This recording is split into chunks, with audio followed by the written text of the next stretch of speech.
Hello.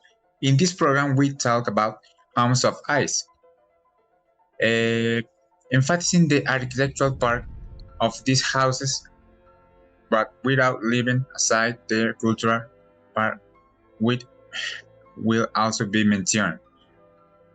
For this interview will be continued by our reporter, Francisco Cerdas, my person, were invited architect Carlos Trejos and historian Aaron Gomez.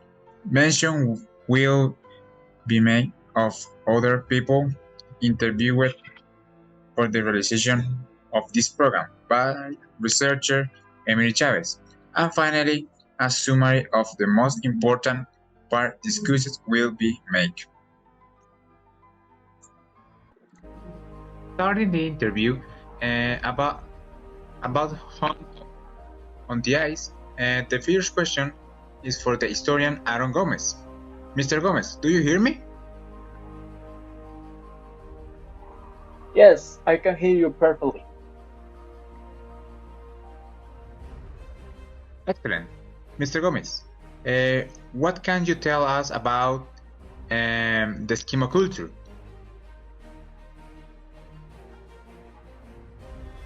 Well, Eskimo culture is truly fascinating. They have developed a unique way of life in which ice homes plays a crucial role. Eskimos have lived in Arctic regions for centuries, and their connection to the environment is astonishing.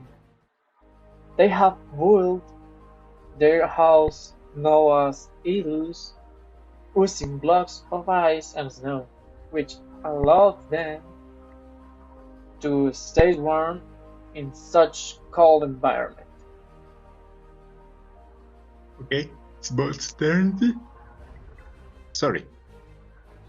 And the other question is, what is the type of trade that the Eskimos practice?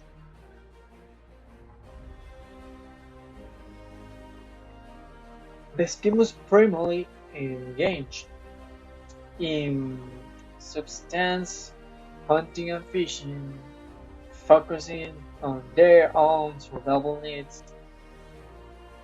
They hunt seals, whales, and other marine animals, and practice fishing for sustenance. Rather than commercial trade, these activities have been integral to their way of life in the Arctic for generations.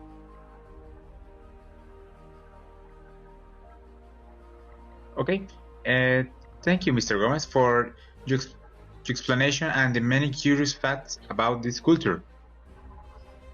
No problem, I'm so glad to be here because I love the Eskimo culture. They have too many things to talk about.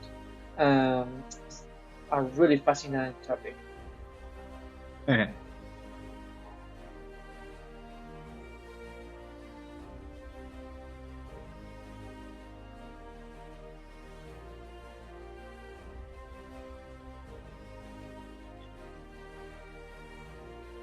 The next question is for the architect Carlos Trejos. Mr. Trejos, the question is, will they change the traditional construction method if they have better materials? That's actually a very good question. Okay, but before that, let me ask you this. Mr. Gomez said that the Eskimos hunt whales, right? It's correct, Mr. Trejos. Mr. Gomez said that the Eskimos hunted whales because of the nomadic lifestyle. Okay, wow, that's incredible. Okay, and now regarding your question, um, let me see. Sometimes it's hard to answer this question. I like this quote Okay. from Theodore Roosevelt that helps to understand a little bit more about this. And the quote is, "Do what you can with what you have, where you are." And What they have is snow and temperatures below zero. But okay, yeah, probably yes. If they would have better insulating materials, I don't see why they wouldn't use it.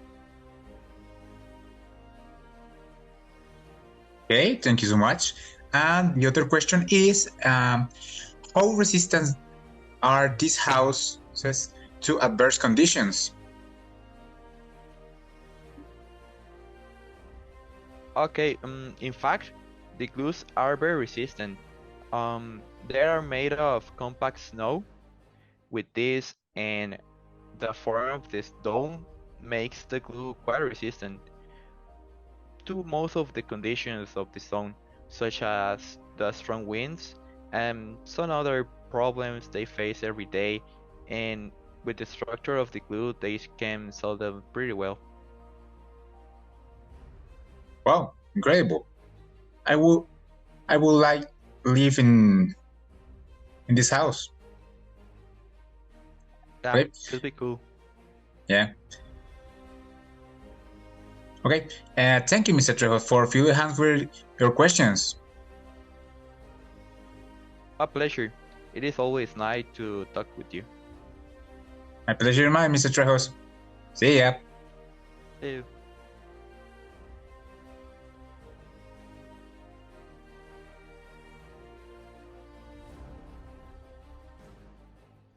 After learning about the architecture and history of homes in the ice, it is time to take a turn to learn a little bit about the day to day life of the people that live in them, as well as to learn about the cultural importance that their homes represent.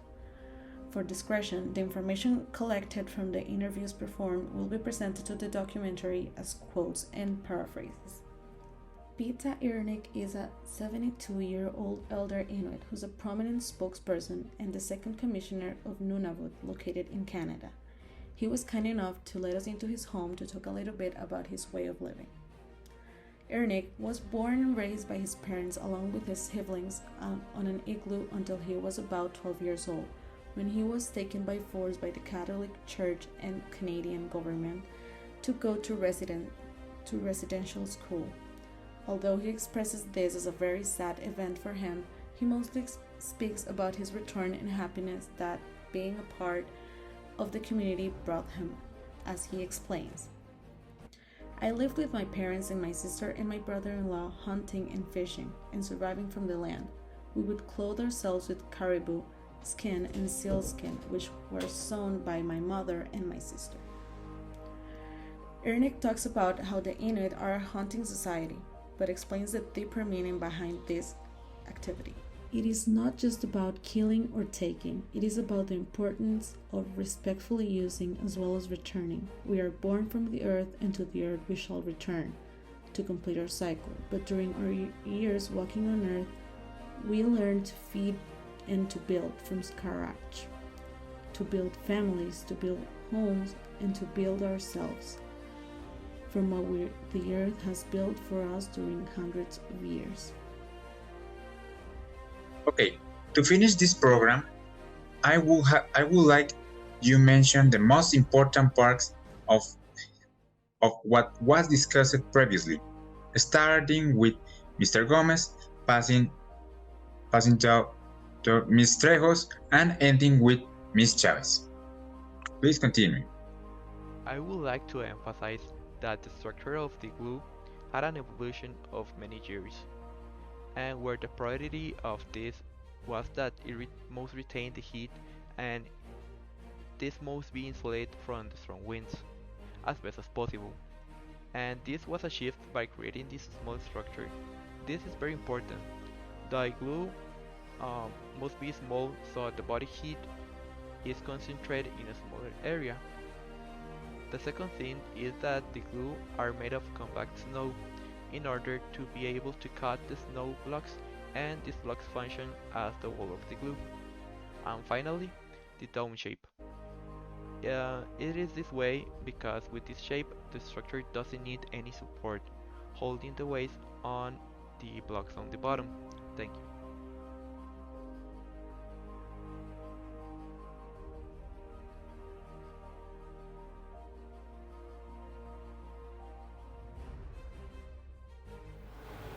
Well, I think in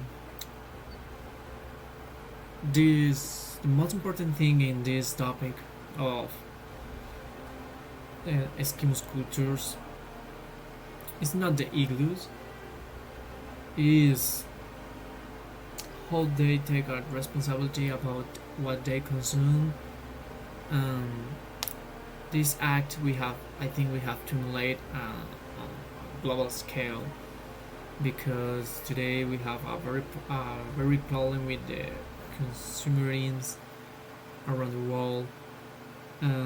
Today our planet are increases for the pollution, and the pollution is because we bought or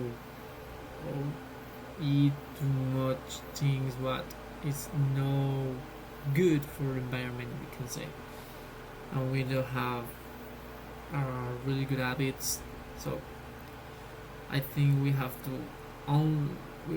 if all of us we only consume what we need,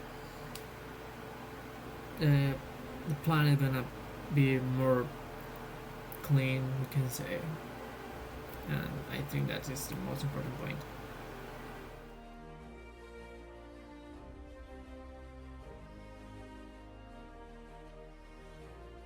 It is of essence that we understand homes on the ice as part of a culture. It is sometimes easy to get lost by the intricate mechanics of this sort of way of living, by viewing them as people that only live in igloos and getting wrong ideas from movies and common misconceptions. It is vital that we educate ourselves by this type of lifestyle. And yes, we can obviously learn about the engineering and architecture of their houses, but most importantly, we have to understand them as human beings with a fascinating history and meaning behind them.